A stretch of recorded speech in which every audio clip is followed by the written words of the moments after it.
전례를 찾아보기 힘든 극심한 가뭄으로 한 세대가 절망 가운데 절망 속에 몰아넣었을 때였습니다. 예수님이 오시기 이전에 그 시대는 선지자의 목소리가 무려 400년 동안 들리지 않던 그런 시대였습니다. 마지막으로 일어났던 기적도 기억이 가물가물할 만큼 그 전에 기억이 하나님의 역사가 어떻게 되었었는지 들리지도 않았던 그런 시대, 하나님의 음성은 어디서도 들을 수 없는 그런 때였죠. 그때 그 극심한 가뭄으로 고생당하고 있을 때 백성들은 한 사람을 향해서 몰려갔습니다. 그 사람은 예루살렘 밖에 살고 있는 호니라는 사람이었습니다. 그들에게 유일한 희망은 호니였습니다. 왜냐하면 그들을 위해서 기도해 줄 수 있는 사람이 이 사람밖에 없었기 때문에 그렇습니다. 비를 내리게 할 수 있는 유일한 사람, 그 사람은 바로 혼이라는 사람이었습니다. 혼이라는 사람을 찾아가서 기도를 요청했습니다. 가뭄이 심해서 우리 다 죽게 됐으니까 기도해달라. 그러자 혼이는 지팡이 하나를 들고 밖으로 나아갑니다. 180cm쯤 되는 그런 지팡이를 손에 들고, 그리고 마당 한가운데 서서, 그리고 그 지팡이를 마치 컴파스처럼 한 바퀴 빙 돌리면서 이렇게 쭉 동그랗게 원을 그렸습니다. 그리고 자신이 그 원 안에 털썩 주저앉아서 무릎을 꿇고 하늘을 향해서 두 손을 높이 들고 기도하기 시작했습니다. 마치 하늘을 향해서 불을 내려달라고 기도했던 엘리야 선지자처럼 하늘을 향해서 비를 내려달라고 기도하기 시작했던 것입니다. 만유의 주님이시여, 당신의 큰 이름 앞에 맹세하오니 당신의 자녀들에게 자비를 베푸시기 전에는 제가 이 원 밖으로 나아가지 않겠나이다. 그러자 얼마 후에 하늘에서 빗방울이 떨어지기 시작했습니다. 그를 지켜보고 있던 수천의 사람들이 일제히 고개를 들어서 하늘을 쳐다보았습니다. 하지만 혼인은 고개를 들지 않았습니다. 군중은 빗방울이 떨어질 때마다 환호했지만 그는 이런 가랑비에 만족하지 않았습니다. 여전히 원 안에서 무릎을 꿇은 채 오히려 목소리를 더 높였습니다. 주님이시여, 저는 이런 비를 구한 것이 아닙니다. 제가 구한 것은 저수지와 웅덩이와 동굴까지 채울 수 있는 비입니다. 드디어 가랑비가 폭우로 변했습니다. 목격자들의 증언에 의하면 빗방울 하나가 달걀만큼 컸었다고 얘기를 합니다. 줄기차게 장대비가 떨어지자 사람들은 불어난 물을 피해서 성전이 있는 산으로 올라갔습니다. 이 이야기는 원을 그리는 자라는 이야기입니다. 탈무드와 그 다음에 미드라슈에서 뽑은 이야기를 담은 책이 있습니다. 그 책에 소개하고 있는 그런 이야기입니다. 모래 위에 원을 그려서, 그래서 원을 그리는 자, 이 호니의 이야기, 이 이야기는 한 번의 기도가 역사의 흐름을 바꿔놓을 수 있다는 것을 보여주는 그런 증거로서 많은 사람들에게 읽혀지고 또 들려지고 있었습니다. 이 기도의 그 원을 그리는 이 이야기에 대해서 제가 책을 준비해 놨는데, 서재 우리 로비에 책을 놓은 곳에 제가 책을 놔뒀는데, 혹시 그 책 이름이 뭔지 아시는 분 계시나요? 책을 갖다 놓으면 책을 좀 보십시오. 제목이라도. 이와 관련되어 있는 책이 있습니다. 마크 배터슨이 쓴 그 기도의 원 그리기, 인생을 바꾸는 40일, 그 40일간의 기도의 일정에 대해서 기록해 놓은 책이 있어요. 여러분 한번 목사가 신중하게 생각해서 한 달에 5권씩 올려놓는데, 그리고 한 달 지나면 그 5권을 빼고 5권을 또 올려놓습니다. 그런데 보시는 분만 보시고 대부분 관심이 없으신 것 같아요. 여러분들이 책을 좀 보시면 좋겠다 싶어요. 이 시대는 그 기적이 사라진 시대인 것 같습니다. 기적은 나타나는 건가 나타나지 않는 건가 하는 생각이 들어요. 하지만 우리는 어떤 꿈을 꿔야 되느냐 하면 큰 꿈을 꿔야 합니다. 우리 모두가 기도하면서 큰 꿈을 꿀 수 있는 여러분 모두가 되어질 수 있기를 축원합니다. 하나님은 우리가 갖는 지극히 큰 꿈이나 담대한 기도, 굉장한 기도, 큰 기도에 대해서 하나님 불쾌하지 않으십니다. 오히려 우리에게 그런 꿈이나 기도를 보지 못할 때 불쾌하게 여기시죠. 우리는 우리에게 불가능한 거, 그걸 주님에게 구하지 않는 것이 오히려 주님을 모욕하는 것이 아니겠어요. 우리에게 가능한 것을 구한다고 한다면 굳이 주님 앞에 기도하고 주님이 개입할 이유가 없기 때문에 그렇죠. 기도하면 홍해를 갈라달라고 기도하고, 태양을 멈춰달라고 기도하고, 쇠도끼가 물 위에 뜨게 해달라고 기도하고 구해야 되지 않겠습니까? 우리가 하나님 앞에 기도한다는 그 기도가 어떤 것인지를 우리가 알아야 되는 거죠. 기도로 응답하시는 분이 누구시냐 하는 것을 우리가 생각을 해야 되는데, 우리는 만만한 기도만 하고 있고 일상 속에서 이루어질 수 있는 그런 기도만 하고 있어요. 하나님은 약속을 지키시고 기도에 응답하시고 기적을 행하시고 꿈을 이루시는 것을 기뻐하시는 분인데, 우리가 원을 더 크게 그리면 그릴수록 하나님은 더 큰 영광을 받으실 터인데 우리는 원을 그리지 않는다는 거죠. 인생에서 가장 위대한 순간은 어떤 순간이냐 하면 인간의 무능력과 하나님의 전능이 만나는 그 기적의 순간이에요. 그것이 우리 인생 가운데 가장 위대한 그런 순간이죠. 불가능한 상황이 됐을 때 우리가 해야 할 일은 원을 그리고 주님의 개입을 구하는 거예요. 그 기적의 순간이 찾아오기를 기다리는 겁니다. 우리는 무지 가운데 구하지만 하나님은 전지 가운데 응답하십니다. 우리는 무능 가운데 구하지만 하나님은 전능하신 가운데 응답하시죠. 오늘 본문의 말씀에 보면 그 말씀이 우리에게 보여주는 기적의 현장이 여리고의 함락입니다. 여리고 성을 그 이스라엘 백성들이 보았을 때는 매우 신기했을 거예요. 그 성에 대해서 본 적이 없으니까요. 광야 생활하고 광야에서 태어난 사람들이 뭔 성을 봤겠어요? 신기하기도 하지만 한편으로는 두렵기도 했었을 것입니다. 40년간 광야를 다니면서 떠돌면서 여리고 성 같은 걸 구경하지도 못했기 때문에 가까이 가면 가까이 갈수록, 성에 가까이 가면 가까이 갈수록 점점 자신은 더 작아지는 그런 느낌을 받았을 거예요. 그래서 그들은 이해합니다. 한 세대 전에, 자기들보다 한 세대 전에 이스라엘 민족이 가데스 바네아에서 왜 자신들을 메뚜기같이 느꼈는지 하는 것을 그들은 느끼죠. 두려움에 빠져서 약속의 땅에 들어가지 못했는지 이해하게 되어지는 거예요. 하단의 넓이가 1.8m, 높이는 15m 되는 성벽이 그 고대 도성을 다 둘러싸고 있습니다. 흑백돌로 만든 성벽은 아주 두껍고 높았습니다. 그 넓이는 48,600제곱미터에 달했기 때문에 이 도성은 난공불락의 유서로 보였어요. 그런데 하나님은 그들에게 말씀하신 것이 무엇이냐면 이 난공불락의 이 요새를 공격함에 있어서 이스라엘에게 요구하신 것은 이 말씀이에요. 3절 4절 말씀에 보면 너희 모든 군사는 그 성을 둘러 성 주위를 매일 한 번씩 돌고 엿새 동안을 그리하라. 제사장 7은 7 양각 나팔을 잡고 언약궤 앞에 나아갈 것이요 7째 날에는 그 성을 7번 돌며 라고 명령하셨어요. 왜 성을 공격하는데 파성퇴라는 게 있죠. 파성퇴는 이렇게 가져와서 이제 병을 부딪혀서 이렇게 부숴버리는 그런 사다리 모양으로 되어 있으면서 그 가운데 양뿔 모양으로 돼서 그걸 부딪혀 나가는 그런 걸 파성퇴라고 그래요. 나무 기둥 같이 생긴 그런 어떤 그런 무기죠. 왜 이런 파성퇴 같은 것을 사용하지 않았을까요? 왜 또 성벽을 기어오르기 위해서 왜 사다리를 사용하지 않을까요?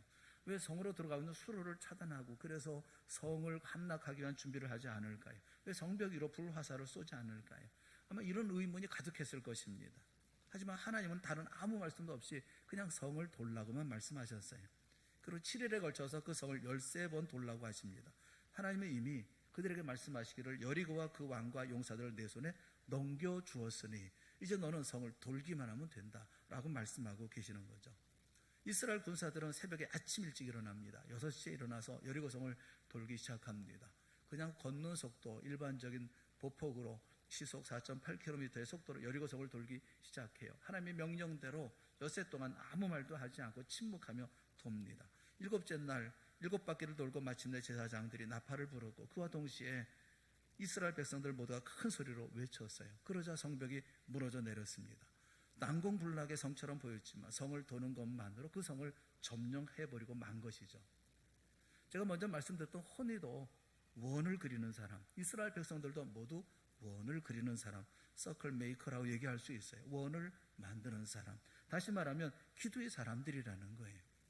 돌며 기도하던 원을 그려놓고 그 안에 나가지 않고 응답하실 때까지 그 안에 기도하는 사람이든 그 모든 이들이 다 기도하는 사람들이라는 거예요. 여리고 성의 함락이라고 하는 것, 이 난공불락의 성을 함락하는 것은 어떤 방법이 아니라 기도 외에 다른 방법이 없었다는 거예요. 기도로 여리고 성을 무너뜨렸고 기도로 하늘의 비를 내리게 하고, 이것이 바로 우리에게 주어진 기도의 능력이라는 거예요. 제가 또 여러분에게 3가지를 말씀드릴 것인데, 하나는 뭐냐면 제가 말씀드리고 싶은 첫째는 그렇다면 나의 여리고는 뭐냐는 거예요. 이스라엘 백성들에게 분명한 목적이 있었습니다. 이스라엘 백성에게 여리고는 아브라함부터 시작한 꿈의 성취예요.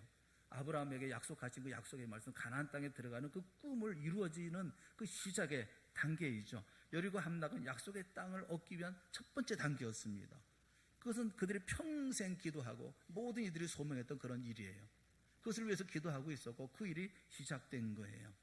그렇다면 여러분의 여리고는 뭐예요? 여러분이 늘 기도하고 어떤 기적이 이루어지기를 원하고 원을 그리며 행진하고 계십니까? 또 어떤 꿈을 중심으로 해서 여러분의 인생은 빙빙 돌고 있나요? 기도의 원을 그리려면 무엇보다도 나의 여리고가 무엇인지를 분명히 해야 되지 않겠어요? 내가 뭘 위해서 기도하고 내가 뭘 위해서 이 서클, 이 원을 만들어야 될 것인지를 명확하게 해야 되지 않겠어요? 그리고 원을 만들어 놓고 그 다음에 거기에다가 무엇을 놓고 기도를 해야 되지 않겠습니까? 하나님이 어떤 약속을 붙들어야 할 것인지, 또 어떤 기적을 믿음으로 바라봐야 할 것인지, 어떤 꿈을 추구해야 할 것인지 분명히 정해야죠. 하나님의 계획과 뜻에 합당한 것으로 내게 주실 때까지, 그리고 난 다음에 원을 돌아야죠. 문제는 우리 대부분 자신이 무엇을 원하는지조차도 모른다는 거예요. 우리가 원하는 것을 얻지 못하는 것은 우리가 무엇을 원하는지 모르기 때문에 얻지 못합니다. 우리는 하나님의 약속에 기도의 원을 그린 적이 없어요. 인생의 목표를 적은 목록을 만들어 본 적이 없어요. 언제나 뜬구름 잡는 식으로 모호한 삶을 즉흥적으로 살아갈 뿐인 거예요. 그날 그냥 그렇게 하루를 보내고 또 다음날 그렇게 하루를 보내요. 여러분 분명히 아세요. 여러분 이 시간에 자신을 돌아보고 내가 무엇을 위해서 기도해야 할 것인지, 나는 어떤 목표와 목적을 가져야 할 것인지 명확하게 아세요. 하나님은 내게 무엇을 원하시면 나를 향하신 하나님의 뜻은 무엇인지, 내가 기도해야 될 것은 무엇인지 그걸 명확하게 하시라고요. 이스라엘이 여리고 성에서 기적을 체험한 후에 1000년 이상의 시간이 흘렀습니다. 그리고 또 하나의 기적을 만났어요. 마태복음 20장에 보면 예수님이 여리고에서 떠나갈 때 큰 무리가 예수님을 따르고 있었습니다. 그때 맹인 두 사람이 길가에 앉아 있다가 예수님이 지나가신다는 말을 듣고 큰 소리를 지릅니다. 주여 우리를 불쌍히 여기소서 다윗의 자손이요. 예수님의 제자들이 그 소리가 예수님의 이런 그 모든 행렬에 방해된다고 생각해서 제지했죠. 하지만 맹인들은 더 크게 부르짖었습니다. 주여 우리를 불쌍히 여기소서 다윗의 자손이요. 그래서 예수님께서 가시던 발걸음을 멈췄어요. 그리고 그들에게 물으셨습니다. 뭐라고 물으셨습니까? 너에게 무엇을 하여 주기를 원하느냐라고 물으셨어요. 너에게 무엇을 하여 주기를 원하느냐? 뻔한 질문이잖아요. 굳이 그들에게 이런 질문을 하실 필요가 있나요? 이들은 앞을 보지 못하는 사람들입니다. 맹인들입니다. 이들이 무엇을 원하는지 너무 뻔한 거예요. 그런데도 예수께서 왜 이렇게 물으셨을까요? 예수님은 이들이 무엇을 원하는지 모르지 않으셨어요. 다만 그들 자신이 무엇을 원하는지 분명히 하기를 원하셨던 것입니다. 자신들이 원하는 것을 자신의 말로 표현하기를 원하셨어요.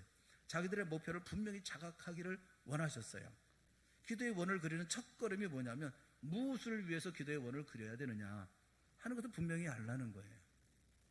여러분 기도할 때 그 순간순간의 기도의 제목이 아니라 그때의 기도의 제목이 아니라 여러분이 원대하게 하나님께서 이루어질 그 기적의 놀라운 역사가 이루어질 수 있기를 위한 그 우리가 가지고 있는 그 기도의 제목이 뭐냐는 거예요. 사랑하는 여러분, 예수님이 오늘 우리에게 내게 무엇을 하여 주기를 원하느냐라고 물으신다면 여러분 뭐라고 대답하시겠어요? 우리 마음에 심어준 약속, 그 기적과 꿈을 분명하게 여러분 말할 수 있습니까? 주님의 질문에 대해서 우리가 엉뚱한 대답을 할까 싶어 솔직히 걱정이 돼요. 하나님께 무엇을 얻기 원하는지 알지 못한다면, 예수님의 질문에 대답하기 어렵다고 한다면 답을 기대할 수는 없죠. 하나님은 많은 것을 주기 원하시는데 정작 우리는 무엇을 달라고 해야 되는지는 모르거든요.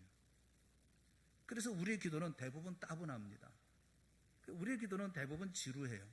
별 의미 없이 시간 보내기가 되어져 버리고 말아요. 어떤 분의 책에 보니까 그렇게 썼더라고요. 그런 기도에 대한 글을 기억이 나요. 하나님은 모호한 기도에는 응답하지 않으신다. 하나님 대충 얼버무려서 대충 이렇게 하는 모호한 기도에는 응답하지 않으신다 라고 써놨더라고요. 그래서 많이 생각을 했어요. 모호한 기도. 기도는 분명한 기도를 해야 되잖아요. 이거 하나님 이거요 라고 기도해야 되잖아요.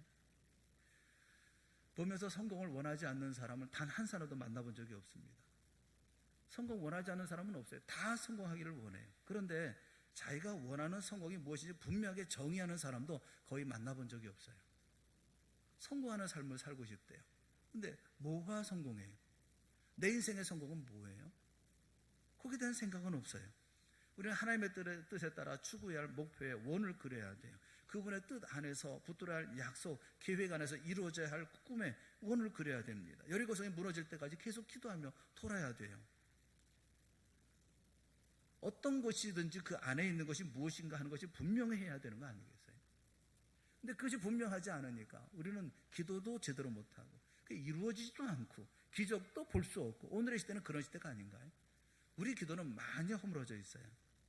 오늘 우리가 하는 기도가 온전한 기도냐라고 얘기할 때 참 어떤 면에서는 하나님도 부끄럽고 좀 죄송스럽기도 해요.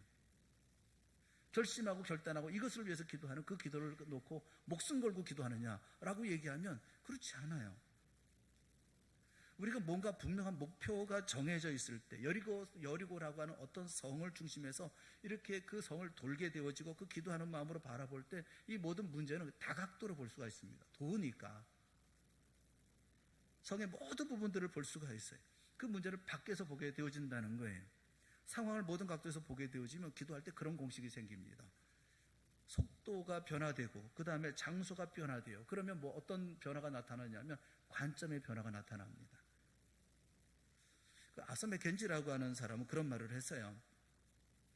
자신의 문제를 성벽으로 둘러싸인 중세 도시 같다고 생각하는 사람들은 파성퇴로 성문을 강타하는 것처럼 문제를 머리로 들이받는 경향이 있다.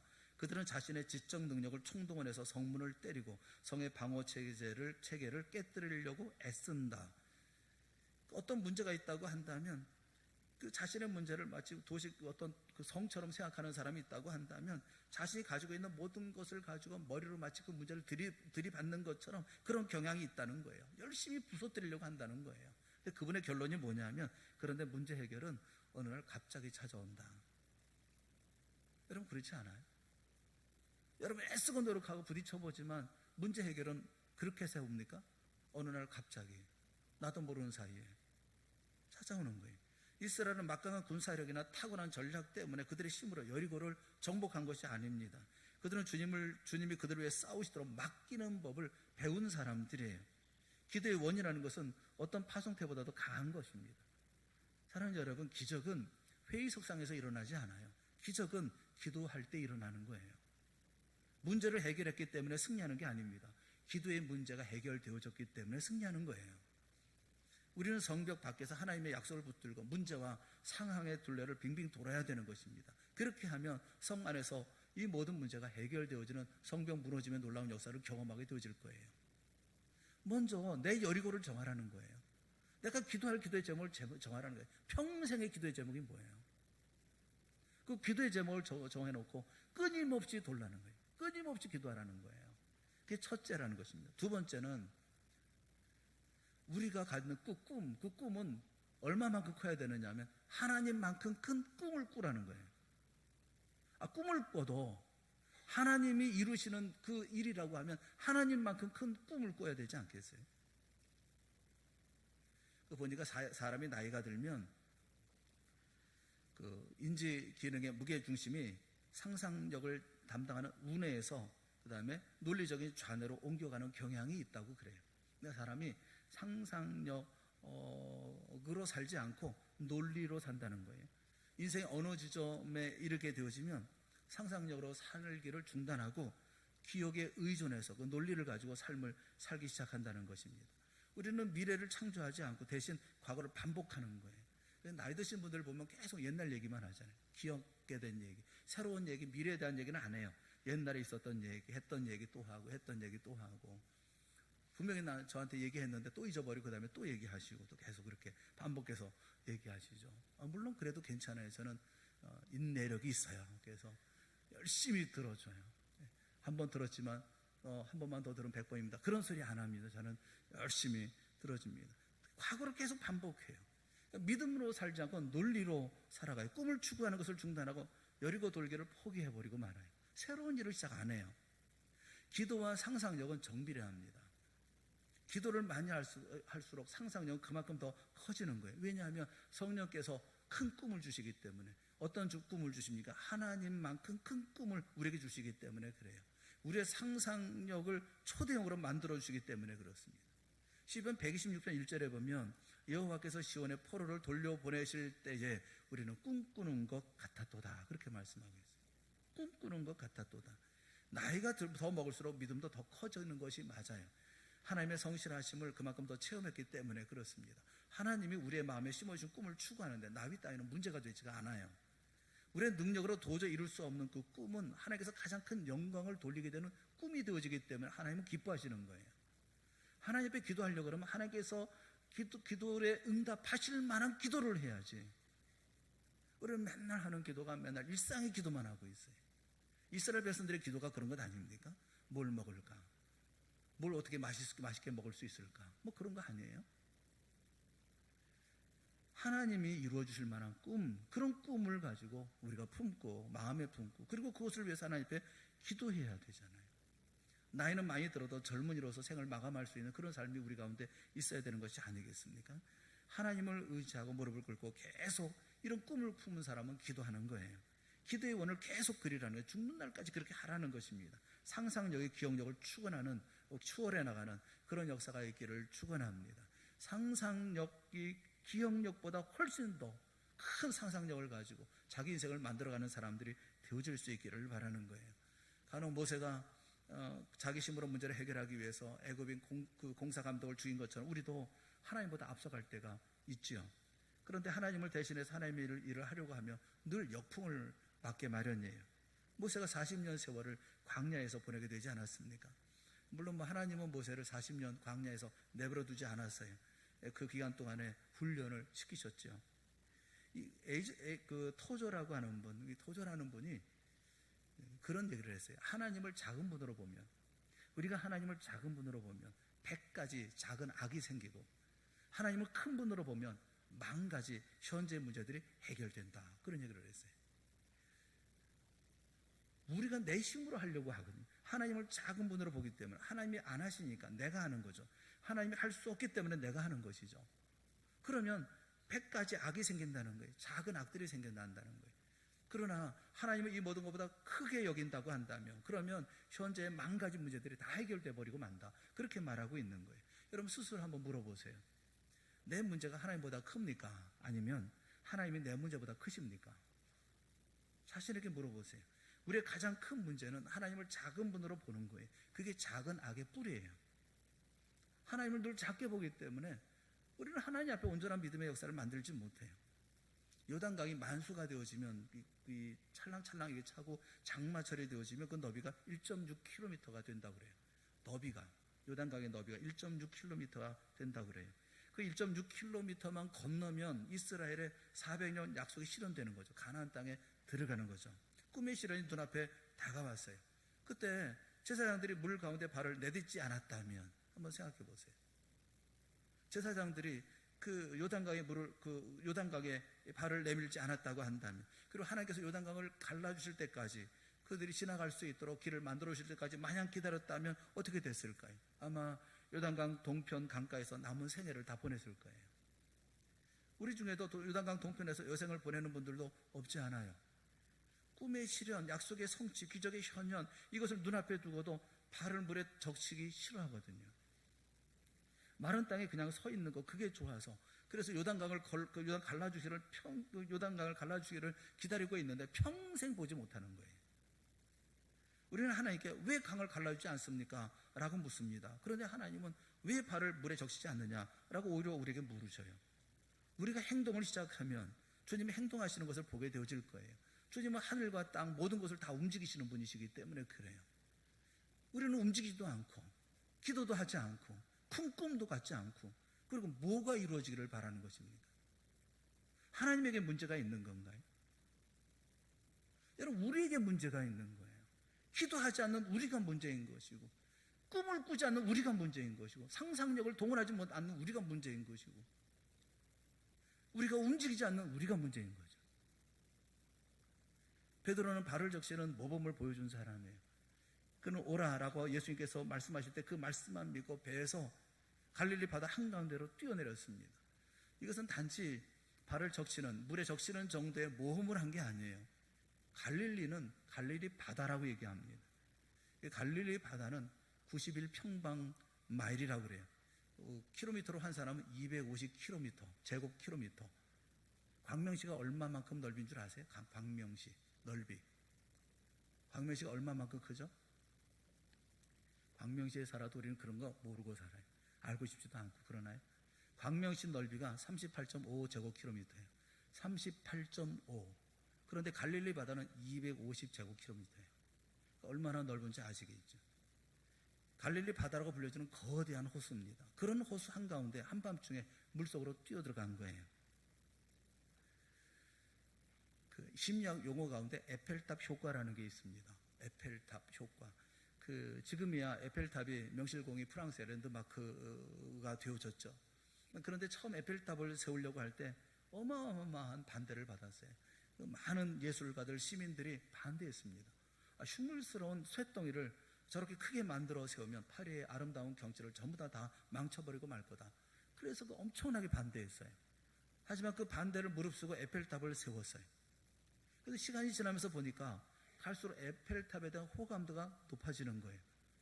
지나가면서 보고, 들어가면서 보고, 나오면서 보고, 계속 보고 보다 보니까 눈에 익숙해지고 친숙해지고 호감을 가져다 주는 거죠. 나중에 자랑스러운 상징이 되어져 버리고 말았어요. 이게 에펠탑 효과라는 거예요. 제가 학교 다니고 그럴 때는요, 남자애들이 귀걸이 하는 애 없었어요. 귀걸이 하면 이상한 애로 봤었어요. 요즘에는 다 귀걸이 해도 아무 문제가 없어요. 귀걸이 하고 귀 구멍 뚫고 뭐 해도 치렁치렁 해도 누가 뭐라고 하지 않아요. 예전에 남자들이 꽁지머리 하면 그 이상했어요. 미친 아니야 뭐 그런 얘기 있었어요. 지금은 꽁지머리 하는 거 이상하지 않잖아요. 문신하는 거 동네 목욕탕에 가면 문신하는 사람 출입금지 그런 표시가 있었어요. 예전에 문신하는 사람 못 들어갔어요. 또 이제는 다 문신을 다 하더라고요. 뭐 야구 선수, 축구 선수 뭐 보니까 뭐 해외 스포츠 선수들 보니까 다 문신을 하더라고요. 거부감이 사라져가는 거죠. 거부감이 사라져. 저는 이것을 보면서 그런 생각이 들었어요. 이 시대에 사단이 사용하는 가장 강력한 무기가 이 에펠탑 효과 같은 게 아닐까 하는 생각이 들어요. 보고 보면 그냥 익숙해지는 거예요. 그냥 거기 호감도 갖는 거예요. 아, 그렇거니 그러는 거예요. 여러분 드라마 좋아하시죠? 아침 드라마, 무슨 뭐 저녁에 드라마 보면 물론 많잖아요. 보고 보면 세상이 그런 거지. 그렇게 생각을 한다고. 이게 에펠탑 효과라는 거예요. 걱정이 아이들의 손에 들려진 스마트폰도 뭐 걱정이에요. 이거 인터넷이라고 하는 게 끊임없이 이게 뭐 전달되어지는 것이기 때문에 저급한 이런 세상 문화가 우리 아이들에게 영향을 줄까봐 참 걱정이 돼요. 그리고 어느 사이인가 꿈이 사라져버리고 말았어요. 큰 꿈이 사라졌어요. 기적에 대한 꿈이 사라져버리고 말았어요. 내가 기도할 때 너무 거창하고 너무 큰 거면 하나님께 죄송해. 이거 하나님께서 하나님 앞에 말씀드리기 좀 죄송하지 않은. 이건 좀 너무 심하지 않는가 하는 생각이 들어요. 죄송해서 이거 구하지를 못해요. 하나님께 너무 죄송해서. 하나님 그것도 못하실 분인 것 같아요. 저희 둘째 아이 성주는 그 장난감을 사러 이제 마트를 갑니다. 그 장난감 사주로 약속하면 아이를 데리고 초등학교 한 1학년 정도 됐을 때 마트를 가요. 마트를 가면 애가 그 마트의 그 장난감 코너가 얼마나 큽니까? 그거 한 바퀴 도는데 5분밖에 안 걸려요. 그런데 1시간 동안을 돌아요. 왜 그러냐? 그러면 자기가 마음에 드는 건 비싸서 아빠가 못 사줄 것 같고, 그 싼 거는 자기 마음에 안 들고, 그래가지고 한 시간 내에 2시간 동안을 골라요. 넌 골라라. 그래서 앉아서 이렇게 지켜보고 있으면 출근하기도 하고 또 한편 좀 대견하기도 하고, 그런데 그럴 건 없을 것 같아요. 자기가 좋아하는 거 그 정도 못 장난감 사주러 데리고 갔을 때 그 정도 준비 안 하고 갔겠어요? 그리고 그 정도 안 해주겠어요? 그런데 얘가 아빠를 걱정한 초등학교 1학년짜리가. 여러분 꼭 하나님을 걱정하는 꼴이 그 꼴 아닌가 싶은 생각이 있어요. 뭘 걱정을 하셔요? 홍해를 가르신 분, 여리고성을 무너뜨린 분이 뭘 못하신다고 왜 걱정을 하셔요? 왜 기도 안 하셔요? 하나님만큼 큰 꿈을 꾸시라고요. 하나님이 이루실 수 있는 일을 강구하시라고요. 오늘날 행할 수 있는 모든 일들을 위해서 우리가 기도해야 되는 거 아니겠어요? 주님이 우리에게 오라 말씀하시면 결단코 배에 있어서는 안 되는 거예요. 오라 하시면 믿음을 가지고 나아가야죠. 혹시 주님이 우리에게 황당한 길로 인도하신다고 느낀 적은 없습니까? 베드로처럼 위험하게 보이는 일을 하라고 시키신 적은 없습니까? 이 주님이 하시는 명령이 황당하고 위험하게 보인다 할지라도 분명한 것이 뭐냐면 배 위에 머물러 있다면 절대로 무리를 걸을 수 없다는 거예요. 내가 발을 적시지 않는 한은 물 위를 걸을 수 없어요. 그 기적을 경험할 수가 없어요. 여러분 결단하시고 내가 가지고 있는 기도의 제목 명확하게 하시고 여리고성이 무엇인지 분명히 하시고 이게 아무리 어렵고 힘들고 불가능하게 보여지는 일이라 할지라도 주 앞에 간구하는 우리 모두가 다 되어질 수 있기를 축원합니다. 여러분 큰 믿음을 가지세요. 왜 큰 믿음을 가져야 되느냐면 하나님이 크신 분이기 때문에 그래요. 큰 하나님 앞에 걸맞는 기도를 해야지. 기껏 우리가 구하는 거 보면 맨날 일상적인 것들 그냥 누구라도 할 수 있는 거, 사람을 통해서 할 수 있는 거 이런 거 가지고 그거 기도하고 그러면 되겠어요? 예수님께서 말씀하시니까 베드로는 낚싯대를 준비해가지고 또 호수로 갑니다. 배를 노를 저어가지고 호수 깊이 들어가요. 낚싯바늘을 끼우고 낚싯줄을 던지고 그리고 난 후에 줄을 감아 올립니다. 물고기를 잡죠. 물고기가 잡혀요. 그런 수확도 있을 거예요. 그러나 무엇보다도 그 물고기 입에 든 돈 한 세개를 얻게 되어지는 거예요. 그게 기적을 낚는 사람의 모습이에요. 사랑하는 여러분, 우리 모두가 다 믿음의 용사들이 되어질 수 있기를 바라고 하나님만큼 놀랍게 이런 역사를 간구하고 기도하고 기적의 역사를 경험하는 우리 모두가 되어질 수 있기를 축원합니다. 역사가 요세푸스가 그의 역사책 유대 고대사에서 비를 오게 하는 자 오니아스라고도 알려져 있는 원그린자 호니에 대해서 이렇게 기록을 하고 있어요. 그때 한 사람이 나타났다. 그의 이름은 오니아스였고 그는 의로운 사람이요 하나님께 사랑받는 사람이었다. 언젠가 가뭄이 닥쳤을 때 그는 뜨거운 열에 종지부를 내릴 수 있는 비를 내려달라고 하나님께 기도했다. 하나님은 그의 기도를 듣고 비를 내리셨다. 여기 얘기하는 오니아스라는 사람이 호니라는 사람인데 그는 이렇게 기록을 합니다. 그때 한 사람이 나타났다. 요세푸스는 호니에 대해서 그때 한 사람이 나타났다라고 말하고 있어요. 역사의 전환점을 이룬 한 사람의 등장을 그렇게 표현했다는 거예요. 신학자 월터 윙크라고 하는 사람은 그런 얘기를 했어요. 역사는 기도하는 자의 것이다 라고 강조했어요. 우리는 15m 높이의 방벽을 무너뜨릴 수는 없지만 여리고 둘레를 돌 수는 있습니다. 사자의 입을 막을 수는 없지만 이를 멈추고 그리고 무릎 꿇고 기도할 수는 있어요. 비를 내리게 할 수는 없지만 우리는 원을 그릴 수는 있어요. 할 수 없는 것이 있다고 해서 할 수 있는 것까지 포기해서는 안 되는 거예요. 내가 변할 수 없다고 해서 변할 수 있는 것까지 포기하지 말아야 합니다. 우리는 바로 원 그리는 자들이기 때문에 그런 거예요. 그때 한 사람이 나타났다. 한 사람이 나타나 역사를 바꿨다라고 요세푸스는 말하고 있는 거예요. 한 사람이면 되는 거예요. 한 사람이 역사를 바꿉니다. 그의 가지고 있는 큰 믿음이 역사를 바꿉니다. 그 한 사람이 가족을 바꾸고 교회를 바꾸고 시대를 바꿔나가는 거예요. 기도의 원 하나만 있으면 되는 거예요. 그 한 사람이 내가 아니라는 보장이 어디 있어요? 아주 간단한 거예요. 내가 기도의 원을 그리면 되는 거예요. 원 안에 들어가서 원을 그려놓고 그리고 그 원 안에 약속의 말씀일 수도 있고 문제일 수도 있고 친구일 수도 있고 원수일 수도 있고 꿈일 수도 있고 기적일 수도 있고 이 모든 걸 분명히 정하고 그리고 그 원 안에 무릎을 꿇고 기도하는 거, 그게 바로 내가 되어줘야 한다라는 거예요. 그리고 보통 기도할 때 아멘 하고 기도를 끝내요. 그렇게 이루어 주소서라고 기도합니다. 아멘은 기도가 끝났다는 걸 의미해요. 하지만 기도의 끝은 항상 시작이기도 한 거예요. 꿈의 시작이고 기적의 시작이고 약속의 시작이기 때문에 그렇습니다. 우리가 기도하고 아멘 하는 순간 하나님은 역사를 시작하시고 기적을 일으키기 시작하고 우리의 꿈을 성취시키는 일을 이루시기 시작하는 거예요. 오늘 이 여리고의 이 이야기를 보면서 여러분 다시 한번 여러분의 여리고가 뭔지를 분명히 아세요. 내가 무엇을 위해서 기도해야 할 것인지, 하나님께서 내가 원하시는 뜻이 뭔지, 내가 간구해야 될 것은 어떤 것인지, 그리고 꿈을 꾸세요. 하나님만큼 큰 꿈을 꾸세요. 하나님께 요청하고 하나님께 요구하는 꿈이니만큼 그만큼 큰 꿈을 하나님 앞에 아뢰세요. 그리고 그 한 사람이 되십시오. 그때 한 사람이 나타났다. 그 한 사람이 바로 여러분이 되십시오. 여러분의 가정에 그 한 사람이 되고 우리 교회에 한 사람이 되어지고 이 역사와 이 시대에 한 사람이 되십시오. 그 한 사람으로 말미암아 이 역사는 시작이 되어지고 변화되어지는 놀라운 역사가 있는 거예요. 오늘 말씀드린 것은 기도예요. 하나님 앞에 어떻게 기도할 것인가 하는 것을 말씀드렸어요. 기도의 큰 사람들이 되시기를 축원합니다. 기도의 역사를 이루는 사람들이 되어질 수 있기를 축원합니다. 기적을 이루는 사람들이 되어질 수 있기를 축원합니다. 우리가 그 원 안에 들어가서 그것이 이루어질 때까지 끊임없이 기도해서 마침내 하나님의 기적을 맛보는 우리 동산의 성도들 모두가 되어질 수 있기를 주님의 이름으로 축원합니다. 기도하겠습니다. 사랑의 하나님 아버지, 우리 사랑하는 성도들을 기억하시고 은혜 베풀어 주시옵소서.